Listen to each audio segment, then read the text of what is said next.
Hello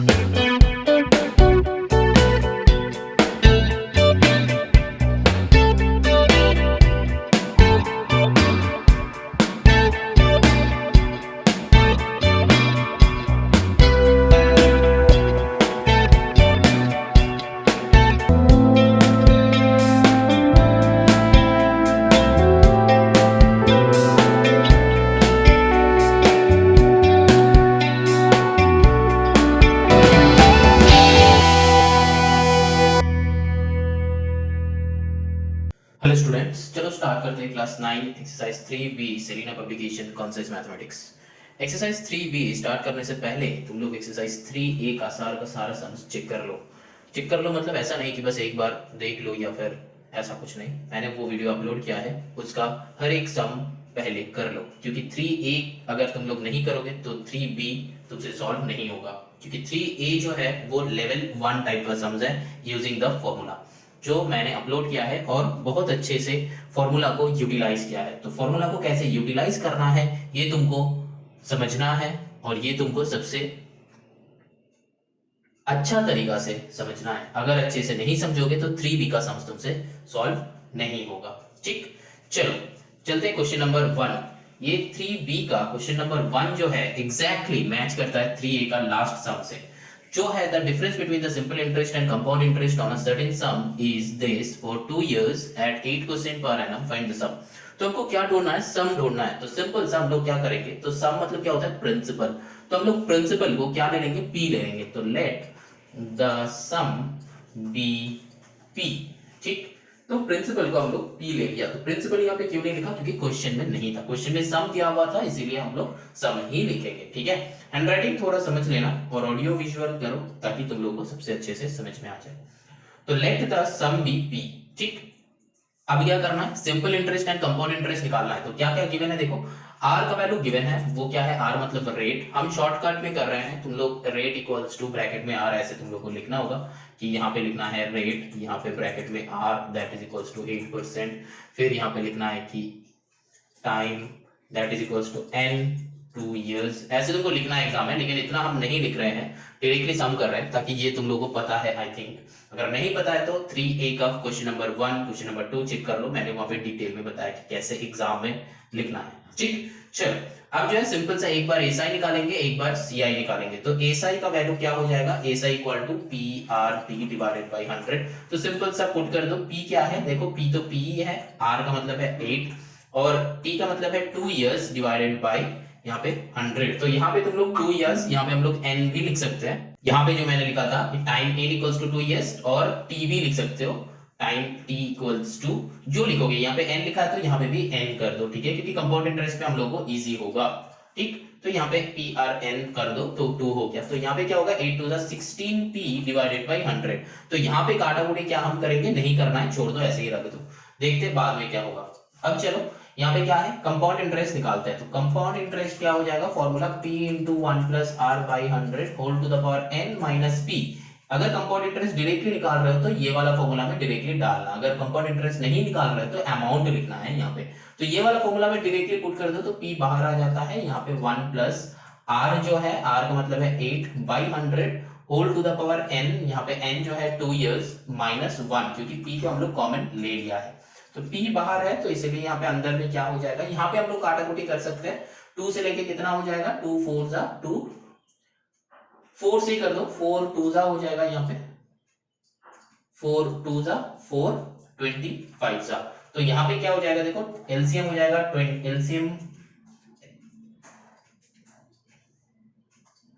LCM होगा 25, फिर 25 plus 2 that is 27 हो गया। तो 27 यहाँ पे हम डायरेक्टली लिख रहे हैं ताकि मेरा जगह कम है। तो 27 whole to the power 2 minus 1।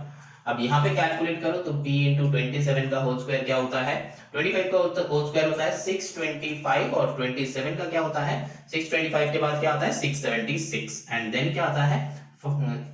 729। तो 27 का क्या होता है? 729 माइनस 1। तो इसको अब कैलकुलेट करो। ये क्या है? मैंने 30 तक स्क्वायरिंग लर्न करके रखा है, तुम लोग भी लर्न करके रखो। जितना अच्छा लर्न करके रखोगे उतना अच्छा तुम लोग सम्स बना सकते हो। ठीक, तो यहाँ पे सिंपल सा क्या हो जाएगा, p इंटू यहाँ पे 729 माइनस 625, तो वही होगा 729, अच्छा यहाँ पे 729 माइनस 625 डिवाइडेड बाई 625, तो यहाँ पे सिंपल सा क्या हो जाएगा 5, तो यहाँ पे सब्ट्रैक्शन कर लो 729 625, तो क्या हो जाता है यहाँ पे 25 से 75 प्लस 29 होगा, तो 75 प्लस 29 क्या होता है, एड इट अप कर लो 9 5 14 का 4 कैरी 1 7 2 9 1 10, तो हो जाता है 104, तो 104 p डिवाइडेड बाय 625, ठीक समझ में आया। तो यहाँ पे 25 था तो 75 देंगे तो 700 हो जाएगा, और फिर 29 ऐड करेंगे तो 729 आएगा, तो मैंने ये दोनों को बस ऐड किया। तो सिंपल सा लॉजिक है, तुम लोग डायरेक्टली सब्ट्रैक्ट कर सकते हो या फिर मैंने जैसे किया है वैसे भी तुम लोग कर सकते हो, ठीक है, सिंपल सा कैलकुलेशन है और कुछ नहीं, प्लस 2 लेवल का सम है। अच्छा तो 1043 625 आया, यहाँ पे 16p/100 आया। अब क्या करना है, अब देखो यहाँ पे क्वेश्चन क्या बताया था, अब देखो क्वेश्चन में क्या बताया था कि the difference between simple interest and compound interest, ठीक है, तो क्वेश्चन में ऐसे बताया कि difference between simple interest and compound interest, तो इसका मतलब ये नहीं कि हम लोग हमेशा एसआई माइनस सीआई ही करेंगे, ये नहीं करेंगे, क्योंकि हम लोगों को नॉर्मल कांसेप्ट से पता है कि सीआई हमेशा ज्यादा होता है, क्या ज्यादा होता है, कंपाउंड इंटरेस्ट हमेशा ज्यादा होता है, तो हम लोग ये लिखेंगे कि compound interest minus simple interest that is equals to 54.40, ठीक है। अब इसमें वैल्यूज डालना है, कौन सा वाला वैल्यूज डालना है, देखो कंपाउंड इंटरेस्ट का वैल्यू ये आया था 104p डिवाइडेड बाय 625, माइनस यहाँ पे कैलकुलेशन करके छोटा कर दो, यहाँ पे 4 से करो, 4 4 जा 16, यहाँ पे 25 जा, तो यहाँ पे क्या आ जाता है 4p डिवाइडेड बाय 25 आएगा, 100 नहीं, यहाँ पे 25 आएगा इक्वल टू 54.40। अब यहाँ से तुमको क्या करना है, p निकालना है, ठीक है, फाइंड p, तो यहाँ पे और कर दो, यहाँ पे भी और कर दो, फाइंड p, मतलब मेरा वाला मत देखो, खुद से करो। 625 एंड 25 का एलसीएम क्या होता है, 625 ही होता है, तो यहाँ पे 104 डायरेक्टली बैठ जाएगा, माइनस यहाँ पे 25 जो होता है, तो 25 4 से यहाँ पे 100 भी आ जाता है 54.40। कैसे किए हम, बस कुछ नहीं, डिवाइड कर दिए, 25 से 625 को डिवाइड करो तो देखना आंसर 25 आता है, तो 25 से न्यूमरेटर वाला मल्टीप्लिकेशन, तो 25 4 से क्या होता है 100, तो मैंने यहाँ पे 100 पुट कर दिया, ठीक। तुम लोगों का तरीका से कर सकते हो, वैसा कुछ बात नहीं है। तो ऊपर में क्या आ जाएगा 4p that is equals to 54.40 into 625, calculation मत करना, यहाँ पे मल्टीप्लिकेशन मत करना, तो और यहाँ पे p इक्वल्स टू क्या हो जाता है 54.40 into 625 डिवाइडेड बाय 4, अब 4 से कैंसिल आउट करो, 4 से कैंसिल आउट करो, कितना हो जाएगा, देखो 4 से 4 1 जा 4 5 1 14 4 3 जा 12, यहाँ पे 2 आ जाएगा, तो 4 6 जा, ठीक है 24, ठीक, तो 136 into 625, rest solve yourself, solve yourself, ठीक है, बाकी मल्टीप्लाई तुम लोग कर लो, देखना आंसर आ ही जाएगा, ठीक है, 136 into 625। लेकिन मैंने क्या सही किया, नहीं किया, क्यों, जो स्टूडेंट्स को ये दिखता है तुम लोग बेटा इधर हो, बाकी सारे बाहर हो, इधर आ जाओ, देखो मैंने यहाँ पे क्या मिस्टेक किया है, यहाँ पे पॉइंट था, मैंने यहाँ पे पॉइंट नहीं पुट किया, तो हम लोग को यहाँ पे क्या पुट करना पड़ेगा, एक तो पॉइंट पुट करना पड़ेगा, ठीक है, तो 13.6 into 625, 13 पॉइंट है, यहाँ पे एक पॉइंट है, ठीक है, ब्लैक से कर देते हैं 13.6, ठीक है, 13.6 into 625, तो हम लोग को क्या करना पड़ेगा, यहाँ पे कर रहे हैं 13.6 into 625, तो आंसर कितना होगा, वही होगा आंसर, ठीक है, मतलब कैलकुलेशन करके जो आएगा वही होगा आंसर। एग्जैक्टली 3A का लास्ट क्वेश्चन, 3A का लास्ट क्वेश्चन में हम लोगों को क्या p गिवन था, लेकिन यहाँ p निकालना है, कुछ नहीं, यहाँ पे मैंने ये डायरेक्टली फॉर्मूला यूज किया, तुम लोग डायरेक्टली फॉर्मूला यूज ना करके अमाउंट निकाल के फिर माइनस प्रिंसिपल कर सकते हो, तो भी यही आएगा, ठीक है, तो भी यही आएगा, मैंने डायरेक्ट फॉर्मूला लगाया है, तो तुम लोग ये डायरेक्ट फॉर्मूला नहीं भी लगा सकते हो, ठीक है, चलो आई थिंक समझ में आ जाएगा, कुछ नहीं किया है मैंने, बस जैसे जैसे क्वेश्चन कहा है वैसा वैसा, पहले p नहीं दिया था तो लेट कर लो p को, फिर रेट गिवन था, टाइम n गिवन था, तो मैंने यहाँ पे p के जगह pr n लगा दिया, क्योंकि टाइम को हम लोग n लिया था, ठीक, तो अब यहाँ पे क्या SI निकाले, तो SI आ गया 4p/25, यहाँ पे आ गया 4p/25 आ गया, तो अब उसके बाद क्या किया, CI निकाले, तो CI का डायरेक्ट फार्मूला मैंने पुट कर दिया, फार्मूला में पुट करके 104/625 आया, तो क्वेश्चन में कहा था कि दोनों का डिफरेंस, क्वेश्चन में कहा था कि simple interest and compound interest का डिफरेंस, तो डिफरेंस हमेशा क्या होता है, सब्ट्रैक्शन होता है, तो सब्ट्रैक्शन में कौन पहले बैठेगा, जो बड़ा नंबर है, तो बड़ा नंबर किस में आता है, हम लोगों को पता है कि कंपाउंड इंटरेस्ट में हमेशा ज्यादा इंटरेस्ट आता है, इसीलिए कंपाउंड इंटरेस्ट पहले बैठेगा, ये बहुत ध्यान में रखना, ठीक है, कंपाउंड इंटरेस्ट पहले बैठेगा, फिर उसके बाद सिंपल इंटरेस्ट बैठेगा। क्वेश्चन में गिवन है कि पहले सिंपल इंटरेस्ट है फिर कंपाउंड इंटरेस्ट है, इसका मतलब ये नहीं कि एसआई माइनस सीआई, ठीक है, समझ में आ रहा है? क्वेश्चन में एसआई माइनस सीआई है, गिवन है, लेकिन तुम लोग ये मत करना, तुम लोग क्या करना, हमेशा सीआई माइनस एसआई करना जब सब्ट्रैक्शन होगा, क्योंकि सीआई का वैल्यू हमेशा ज्यादा होता है एसआई से। ठीक, समझ में आया? तो वही वाला वैल्यू यहाँ पे डालना और बस वैल्यू डाल के पी निकाल लो, सिंपल सा लीनियर इक्वेशन है। आई थिंक तुम लोगों को पता है कि लीनियर इक्वेशन कैसे सॉल्व करना है, तो सिंपल से सॉल्व कर लिया, पी का वैल्यू आ गया। ठीक है, 8500 आएगा, 8500 आएगा, वही आंसर है। ठीक, चलो now moving on to the question number 2।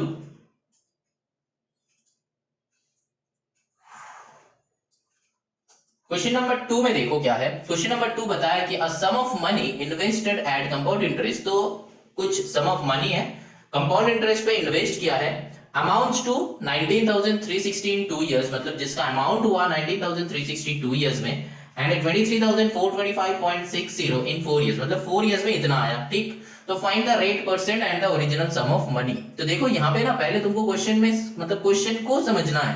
ठीक है, अगर क्वेश्चन को नहीं समझोगे तो सॉल्व नहीं कर पाओगे।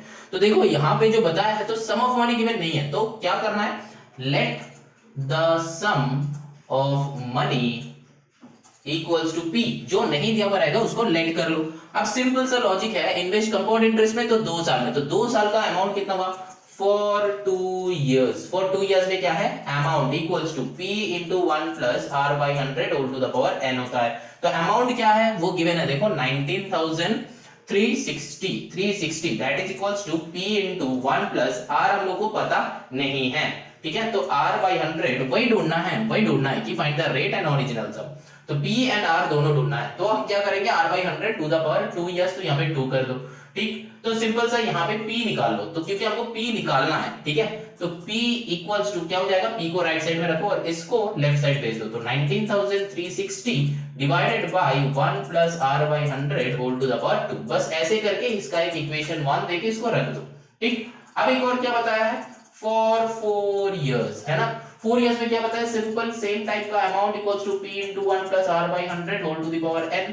तो यहाँ पे क्या हो जाएगा, देखो अमाउंट का वैल्यू गिवन था, कितना हुआ था उसका, 23000 समथिंग हुआ था, तो 23425.60 that is equals to p into 1 plus r by 100 whole to the power 4। ठीक, इधर और कुछ करेंगे, यहां से भी p इक्वल्स टू निकाल लो, तो p को राइट साइड में रख दो, तो 23425.60 डिवाइडेड बाय, इसको 60 मत बताना, पॉइंट के बाद हमेशा हम लोग एक एक करके बोलते हैं, 60, नीचे क्या हो जाएगा, 1 by r by 100 whole to the power यहाँ पे 4 होता है। ठीक, चलो अब क्या हो जाएगा, इसको यहाँ पे रख दो, इसका इक्वेशन 2 करके रख दो। अब देखो प्रिंसिपल मैंने क्यों निकाला, क्योंकि सेम ही प्रिंसिपल के ऊपर उन लोगों को 2 साल में और 4 साल में अमाउंट मिला है, मतलब इंटरेस्ट जितना मिला है उसका प्रिंसिपल जो था वो सेम ही था, प्रिंसिपल जो था वो सेम ही था। तो क्या हम लोग ये लिख सकते हैं, तो क्या हम लोग ये लिख सकते हैं कि according to the problem, ATP मतलब अकॉर्डिंग टू द प्रॉब्लम, ये दो जो प्रिंसिपल है, ये दो प्रिंसिपल इक्वल है,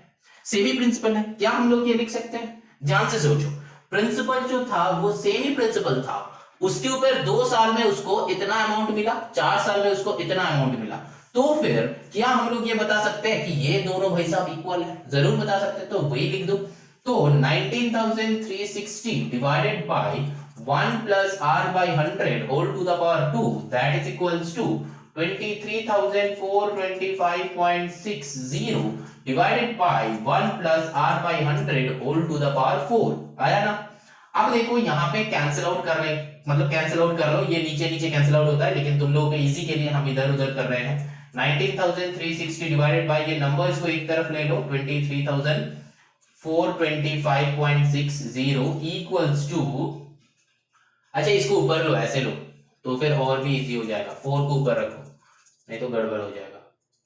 ये 4 जो है ना इसको ऊपर रखो, मतलब इसको हम ऊपर ले रहे हैं, तो 1 plus r by 100 whole to the power 4 divided by 1 plus r by 100 whole to the power 2 equal to 23425.60 divided by, इसको आप नीचे कर दो 19360। अब बताओगे कि सर आपने ऐसा क्यों किया, क्योंकि देखो बेटा अगर ये टू द पावर 4 नीचे होता तो ये दोनों का अंदर में सेम ही चीज है, तो मतलब ये एंड ये कट करने के बाद यहाँ पे 2 रहता है, तो मतलब 1 plus r by 100 whole to the power 2 रहता है, यहाँ पे 2 रहता है, ठीक है, तो और 1 plus r by 100 whole to the power 2 रहता है, इक्वल्स टू, इधर में भी काटाकुटी करो, ये पॉइंट को हटाओ, यहाँ पे 100 तो 2 0 लगाओ, ये कैंसिल आउट हो गया, ठीक है, फिर इसके साथ ये काटाकुटी करना है 19,3600 और ये तो 234,256 डिवाइडेड बाय 193600, ये दोनों को अब काटाकुटी करना है। इसको आप कैंसिल आउट करो, कौन सा देके कैंसिल आउट करोगे, देखो पहले 2 से करो, 2 से करोगे तो क्या हो जाएगा 2 9 जा, ठीक है, फिर 1 2 6 जा, फिर 1 2 8 जा, फिर 0 0।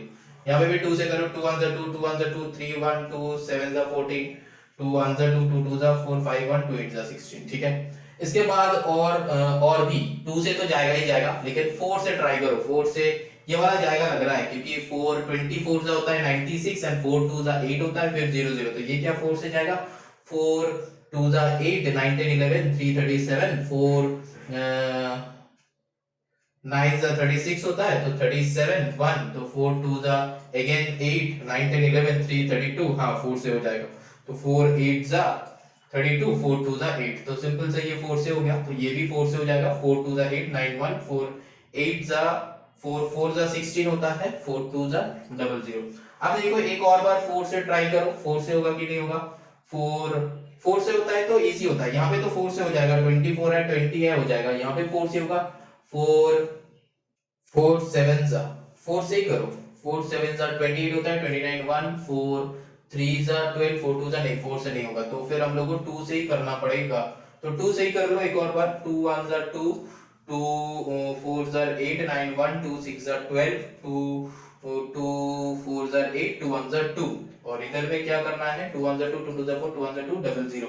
तो नीचे देखो 1 2 1 00 है, यहाँ पे 1 4 6 4 1 है, तो और कुछ होगा, ये 1 2 1 00 तो 11 से जाएगा, ये क्या 11 से जाएगा, क्योंकि 11 11 जा 121 होता है, ये 11 से जाएगा कि नहीं चेक कर लो, 11 1 जा 11, 11 12 13 14 3 36, 11 3 जा 33, फिर आया 3 34, 11 3 जा हाँ आ गया, 11 3 जा 33, 34 1, 11 1 जा 11, तो फिर ये 1 3 3 1 आ रहा है नीचे, 11 11 जा फिर 00, ठीक है, तो ये 1 3 3 1 by 1 1 00 आ रहा है, तो इसमें और भी 11 से जाएगा, तो 11 1 जा 11 देन 00, 11 11 1 to 1 होगा, क्योंकि 11 का क्यूब होता है, ठीक है, तो 1 to 1 by 100, तो इसको हम लोग क्या ये लिख सकते हैं 1 plus r by 100 to the power 2, ये r है, हाँ r by 100, तो इधर भी 1 to 1 by 100 है, तो इसको हम लोग क्या 11 by 10 का होल स्क्वायर लिख सकते हैं, जरूर लिख सकते हैं। अब सिंपल सा यहाँ पे हम लोग को क्या करना है,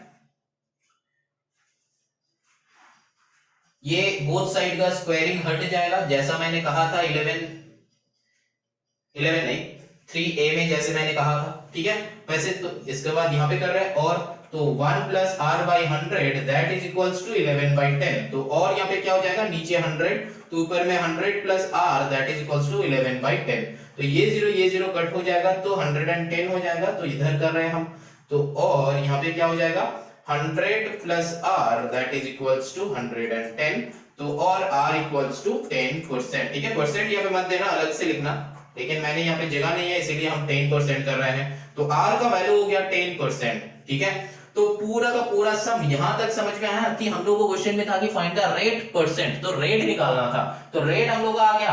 अब एक और निकालना है ओरिजिनल सम ऑफ मनी। बहुत सारे स्टूडेंट्स है, जो स्टूडेंट्स ना तुम लोग इतना सारा कैलकुलेशन करने के बाद तुम लोग थक जाते हो और फिर सिर्फ आर निकल के नेक्स्ट सम में चले जाते हो, बाकी का सारा सम नहीं पढ़ते हो। जैसे कि यहाँ पे था कि ओरिजिनल सम ऑफ मनी, ये भी तुमको निकालना है ये वाले सम में, लेकिन तुम लोग देखते ही नहीं हो। बहुत सारे स्टूडेंट्स हैं, जो स्टूडेंट्स अगर 2 क्वेश्चन का आंसर निकालना होता है तो एक ही क्वेश्चन का आंसर निकाल के आगे चले जाते हैं, तो इसकी वजह से क्या होगा, सम पता होने के बाद भी तुम लोगों को मार्क्स नहीं आता है। तो बहुत ध्यान से पढ़ना सम को और बहुत ध्यान से सॉल्व करना। ये जो कंपाउंड इंटरेस्ट का सम है ना, कैलकुलेशन पे ही मार्क्स आता है, कंसेप्ट बहुत इजी है, फॉर्मूला पता हो जाएगा, 2-3 फॉर्मूला है, बहुत इजीली लर्न हो जाता है, लेकिन दिक्कत कहां पे होता है, कैलकुलेशन में, क्लास 2 का कंसेप्ट में। तो वही तुमको सीखना है कि कैसे हम लोग क्लास 2 का कैलकुलेशन क्लास 9 का लेवल में सॉल्व करें, ठीक है। तो यहाँ पे जैसे मैंने कहा है, बस कैलकुलेशन के ऊपर ध्यान दो कि सर कैसे कर रहा है कैलकुलेशन, तुम्हारे हिसाब से तुम्हारे तरीका से अगर तुम कैलकुलेशन करने जाओगे तो सम बहुत लेंथी हो जाता है, लेकिन जब भी काटाकुटी का टाइम आएगा तो इस टाइम में क्या करना, ट्राई करना कि बड़ा नंबर से करने के लिए। मैक्सिमम मैंने यहाँ पे देखा है कि यहाँ पे तुम लोग 2 से ही करते जाते हो, 2 से ही करते जाते हो। तो देखो बेटा, मैंने 4 से करने के बाद भी इतना बड़ा हो गया, ठीक है, तो तुम लोगों को और बड़ा नंबर अगर होगा तो और बड़ा नंबर से ट्राई करो, ठीक है। अच्छा चलो, अब जो है हम लोग को आर चाहिए था तो आर निकल गया। अब जो है ओरिजिनल सम ऑफ मनी मतलब पी चाहिए था, तो कोई भी एक में पुट कर दो, कोई भी एक में, मतलब ये वाले जो इक्वेशन है इसमें भी पुट कर दो, ये वाले जो इक्वेशन है इसमें भी पुट कर सकते हो, तो कोई भी एक इक्वेशन में तुम पुट कर दो तो आंसर आ जाएगा। ठीक है, तो हम ये 2 है तो इस वाले इक्वेशन में हम पुट कर रहे हैं ताकि मेरा कैलकुलेशन इजी हो जाए। तो ये वाले कैलकुलेशन में हम पुट कर देंगे, मतलब यहां पे हम पुट करेंगे ये वाले इक्वेशन, ये वाले इक्वेशन में नहीं पुट करेंगे, ये वाले इक्वेशन में पुट करेंगे ताकि मेरा इजी हो जाए निकालना। ठीक है, चलो इसको कॉपी कर लो फटाफट। अब देखो मैंने इसको हटा के यहां पे ही हम कर देते हैं। यहां पे क्या होगा, आर का value substituting the value of, substituting ये लिखना है तुम लोगों को, substituting the value of R in equation 1 या फिर कुछ भी कर दो। ठीक है, तो यहाँ पे क्या हो जाएगा 19,360 equals to p into 1 plus R का वैल्यू है 10, तो 10/100 होल टू द पावर 2 कर दिया, तो यहाँ पे 0 0 कैंसिल आउट कर दो, तो यहाँ पे 19,360 इक्वल टू क्या हो जाएगा p इंटू यहाँ पे 11 प्लस 1 क्या हो जाएगा 11/100 का होल स्क्वायर। तो सिंपल सा यहाँ पे अब सम निकालो, यहाँ पे 11 तो 1 to 1/100 हो जाता है यहाँ पे, तो 19,360 इंटू 10/11 इंटू 10/11, और तुम लोग 100/1 to 1 भी लिख सकते हो। ठीक है, अब यहाँ पे कैंसिल आउट करो,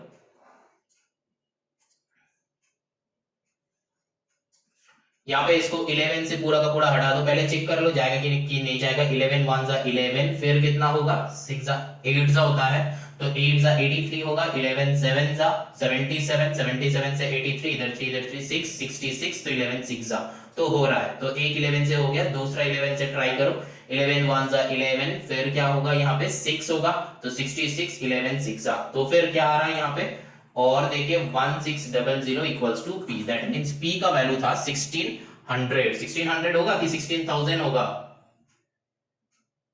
16,000 होगा क्योंकि यहाँ पे मैंने एक जीरो नहीं लिखा था। ठीक है, तो ये सारा जो है बहुत ध्यान में रखना। ठीक है, जो स्टूडेंट्स का मेरा गलतियां दिख रहा है, तुम लोग बेटा इधर हो, बाकी सारे आउट ऑफ द गैलेक्सी हो, तुम लोग बेटा आउट ऑफ द गैलेक्सी मत रहो। ठीक है, इधर में कंसेंट्रेट करो तो फिर सम आएगा। तो ये हो गया दूसरा आंसर, तो ये एक आंसर आर चाहिए था, ये है दूसरा आंसर जो हम लोग को पी चाहिए था।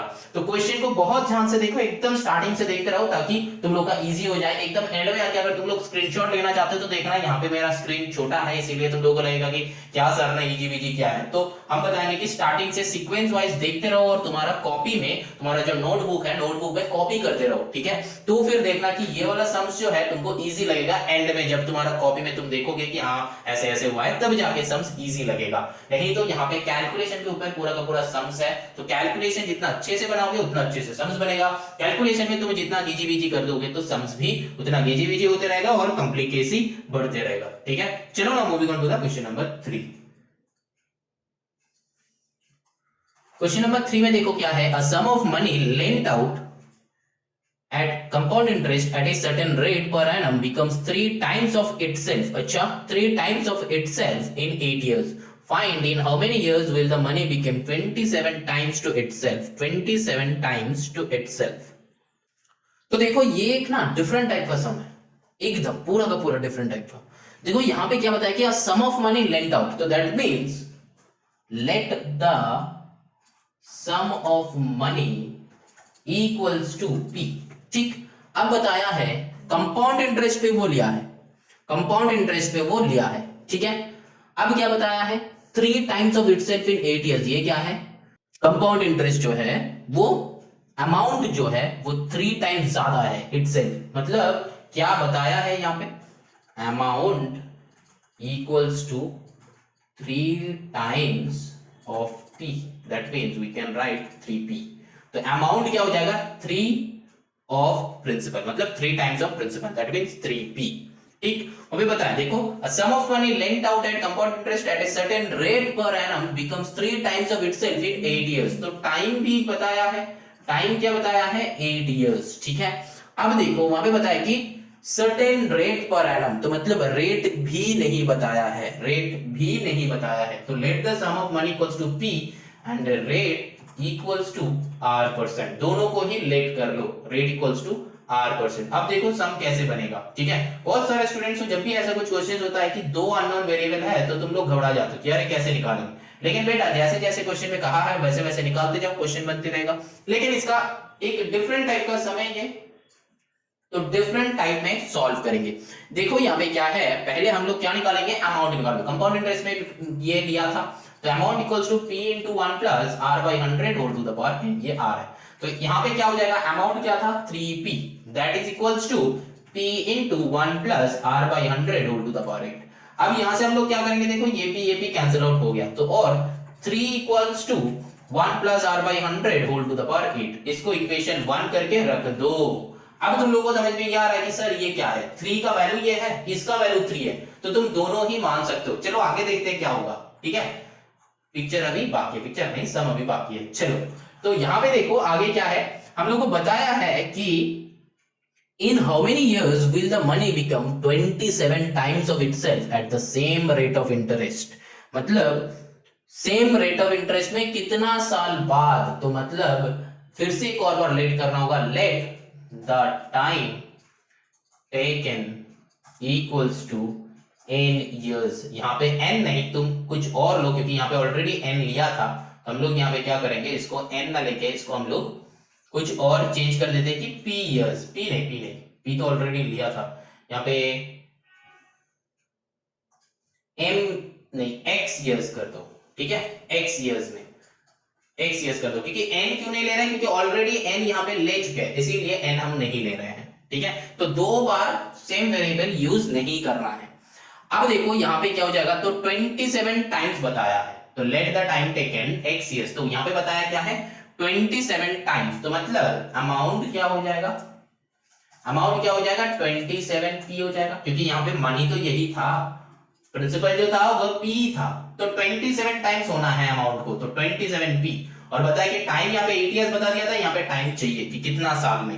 अब सिंपल सा फॉर्मूला में डाल दो, a equals to p into 1 plus r by 100 whole to the power n, n नहीं यहाँ पे हम लोग x लिखेंगे, यहाँ पे हम लोग x लिखेंगे।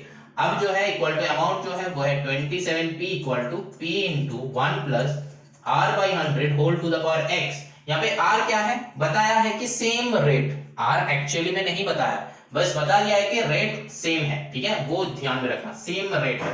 तो यहाँ पे क्या हो जाएगा, सिंपल सा ये p कैंसिल आउट होके 27 equal to 1 plus r by 100 whole to the power x। तो यहाँ पे और लिखो, यहाँ पे और लिखो। अब देखो कि अब क्या होगा, और क्या हम 27 को लिख सकते हैं 3 का क्यूब, यहीं पे इसका कंसेप्ट है, 3 cube 1 plus r by 100 whole to the power x। अब ये जो 3 है ना, इस 3 में ये वाला वैल्यू पुट कर सकते हैं, क्योंकि 3 का वैल्यू यही है ना, 3 का वैल्यू वही है, तो पुट करो, अब पुट करो, देखते रहो, सम देखते रहो। 1 plus r by 100 whole to the power 8 that is equals to 1 by r by 100 whole to the power x। होगा कि नहीं होगा, होगा कि नहीं होगा, नहीं होगा, क्योंकि जो स्टूडेंट्स का समझ में आया है तुम लोग इधर ही हो, यहाँ पे एक 3 का वैल्यू तो बेटा ये है, एक क्यूब था ना, एक क्यूब था कि नहीं, वो किधर जाएगा, इसको छोटा कर देते हैं ताकि तुम लोग को समझ में आए। अब देखो ये जो 3 था, ये 3 यहाँ पे रहेगा, समझ में आया, ये अंदर का 3 का वैल्यू ये अंदर में ही पुट किया है। देखो 3 का वैल्यू क्या आता, 1 plus r by 100 whole to the power 8, ये था 3 का वैल्यू, तो 3 का वैल्यू पुट हुआ, और ये क्यूब है ना ऊपर, ये क्यूब किधर जाएगा, वहीं पे ना बैठेगा, समझ में आया। अब चलो इसको एक और बार लिख देते हैं, 3 का होल क्यूब। अब देखो इसके बाद हम यहाँ पे कर रहे हैं, इसके बाद हम यहाँ पे, तो अभी ये क्या हो जाएगा 1 plus r by 100 whole to the power 8, 3 से कितना होता है 24 equal to 1 plus r by 100 to the power x। तो यहां से कंपेयरिंग बोथ साइड, या फिर bases are equal powers are equal, bases are equal powers are also equal. तो इसके बाद हम लोग लिख सकते हैं x इक्वल्स टू 24, तो यही हो जाएगा आंसर, समझ में आया। ये वाला स्टेप पे ध्यान दो, ये वाला स्टेप पे, यहाँ पे जो मैंने ग्रीन से किया है, ये वाला स्टेप पे ध्यान दो, ये वाला स्टेप पे बहुत ध्यान दो, ये वाला स्टेप पे, ये वाला स्टेप में मैंने क्या किया है, ये वाला स्टेप में एक ट्रिक है, ये वाला स्टेप में एक ट्रिक है। मैंने क्या किया है, देखो यहाँ पे 27 इक्वल्स टू था, यहां तक जो इधर किए वही चीज इधर किए, ठीक। लेकिन इसके बाद मैंने इसको 27 को लिखा है 3 का होल क्यूब, है ना, 3 का होल क्यूब। फिर जब मैंने 3 का होल क्यूब लिखा, फिर उसके बाद 3 का वैल्यू मेरा आ गया था, ठीक है, 1 + r/100 whole to the power 8। बस इसको यहाँ पे पुट कर दिया, इसको यहाँ पे पुट कर दिया, और क्यूब था, क्यूब को पुट कर दिया। बस अब एक्सपोनेंट का फॉर्मूला मल्टीप्लाई कर दिया, x का वैल्यू आ गया 24। समझ में आया? और कुछ नहीं है, बस क्वेश्चन जैसे कहा है वैसे वैसे करते जाओ, आंसर आते रहेगा, ठीक है। और बस हम कैसे कर रहे हैं, कौन सा ट्रिक यूज कर रहे हैं, क्या कर रहे हैं, ये बस देख लेना। सम सॉल्व करना, ये जो है ना एक एक टाइप का सम है, यही टाइप का सम आएगा, और तुम सम इतना बार प्रैक्टिस करो कि टाइप भी तुम्हारा दिमाग में आ जाए, ठीक है। अब चलो moving on to the question number 4। Question number 4 में देखो कहा है, on what sum of money will compound interest for 2 years be the same as simple interest. मतलब क्या, कितना sum of money compound interest 2 साल में और सिंपल इंटरेस्ट 10 years में, मतलब 10 साल का सिंपल इंटरेस्ट में 5% करके रेट होगा, तो कितना आएगा। समझ में आ रहा है, समझ में आ रहा है? तो मतलब क्या, compound interest and simple interest दोनों इक्वल है, तो यहां से हम लोग लिख सकते हैं ATP, हम लोग लिख सकते हैं कि P into 1 + r/100 whole to the power n minus p, ये जो है compound interest, this equals to PRN, हम लोग n से लिखेंगे क्योंकि यहाँ पे n लिखा है, PRN डिवाइडेड बाय 100, ये तो इक्वल होगा, मतलब compound interest equal to simple interest होगा, ठीक है। अब इसके बाद जो है वो हम वैल्यू पुट करेंगे, वैल्यू पुट करेंगे। अब देखो ऊपर में लिखेंगे कि क्या क्या वैल्यू गिवन है। देखो बताया है कि सिंपल इंटरेस्ट ऑन 9430, ऑन 9430 मतलब 9430 क्या हो गया, प्रिंसिपल हो गया, किसका, सिंपल इंटरेस्ट का, है ना। तो सिंपल, तो principal of simple interest equals to 9430, ये गिवन है, बताया है। देखो क्वेश्चन में बताया कि same as simple interest on 9430, same as simple interest on 9430, तो 9430 का सिंपल इंटरेस्ट, ठीक है, ये इसका P नहीं, इसका कंपाउंड इंटरेस्ट का P नहीं, सिंपल इंटरेस्ट का P का बात क्या है 9430। रेट कितना है, रेट कितना है 5% फॉर बोथ, देखो दोनों का ही लिखा है कि both at a rate of 5% per annum, और फॉर 10 years वो भी सिंपल इंटरेस्ट, तो time for simple interest equals to 10 years, simple interest का क्या है 10 years। अब देखो बताया कि on what sum of money will interest compound interest for 2 years, तो फिर टाइम फॉर कंपाउंड इंटरेस्ट वो है 2 साल, ठीक है। अब वैल्यू डालो, क्या है, P कॉमन लो, यहाँ पे 1 + r/100 whole to the power n minus 1, ठीक है, इक्वल्स टू, यहाँ पे P का वैल्यू डाल दो, यहाँ पे P का वैल्यू है 9430 इंटू R का वैल्यू है 5 इंटू 10 years डिवाइडेड बाय 100, और इधर का वैल्यू क्या क्या है वो वैल्यू डालो यहाँ पे। रेट दोनों में सेम ही है, रेट है यहाँ पे 5 बैठ जाएगा, दोनों में सेम ही है बताया, और यहाँ पे 2 years बताया, तो यहाँ पे क्या नहीं है, बस ये P नहीं है, वही P चाहिए। देखो क्वेश्चन में व्हाट सम ऑफ मनी बताया था, तो सिंपल सा सॉल्व करो, यहाँ पे क्या हो जाएगा, ये 0 कैंसिल आउट, ये 0 कैंसिल आउट, तो यहाँ पे क्या हो जाएगा 943 इंटू 5, इधर में क्या होगा P इंटू, यहाँ पे 5 से काटाकुटी कर दो, 5 20 तो यहाँ पे क्या हुआ 20 + 1, तो 21/20 का होल स्क्वायर माइनस 1, तो यहाँ पे क्या हो जाएगा P इंटू, यहाँ पे अब देखो यहाँ पे क्या होता है 21 स्क्वायर, तो दैट मींस यहाँ पे क्या हो जाएगा 441 divided by 20 square, that is 400 minus 1, यहाँ पे आ जाएगा 943 इंटू 5, तो अब यहाँ पे और P इंटू यहाँ पे आएगा 400, तो यहाँ पे आएगा 41, ठीक, तो 41P 400, तो इसको हम हटा देते हैं यहाँ से, तो डायरेक्टली यहाँ पे P लिख देते हैं, तो 41P/400 that is equals to 943 into 5। अब यहाँ पे कर रहे हैं हम, तो 41P, तो यहाँ पे P इक्वल्स टू क्या हो जाएगा 943 इंटू 5 इंटू 400 डिवाइडेड बाय 41। अब जो है 41 से इसका कैंसिल आउट हो जाएगा, तो 3 से देखते हैं होगा कि नहीं होगा, 41 3 जा 3 1 जा 3 4 3 जा 12, तो 123 हो नहीं रहा, और किससे एंड में 3 है, अच्छा तो ये डायरेक्टली नहीं होगा लेकिन कैंसिल आउट होगा, तो चलो 41 से डिवाइड कर लो, 41 से ये डायरेक्टली कर लो, 41 से 943, तो 41 2 जा क्या होता है, 2 1 जा 2, 4 2 जा 8, 82 होता है, तो 82 से 94, यहाँ पे 2 आएगा, यहाँ पे 12, तो 123, तो 3 से अभी अभी देखा कि 123 हो रहा है, ठीक, तो मतलब आंसर विल बी 23, तो ये दोनों को कट कर दो तो 23 आ रहा है आंसर। तो फिर क्या हो जाएगा, 23 इंटू 5 देन 400 मल्टीप्लाई करो तो आंसर आ जाएगा, ठीक है। यहाँ पे 23 इंटू 5 इंटू 400 ये मल्टीप्लाई कर लो, सॉल्व योरसेल्फ, ठीक है।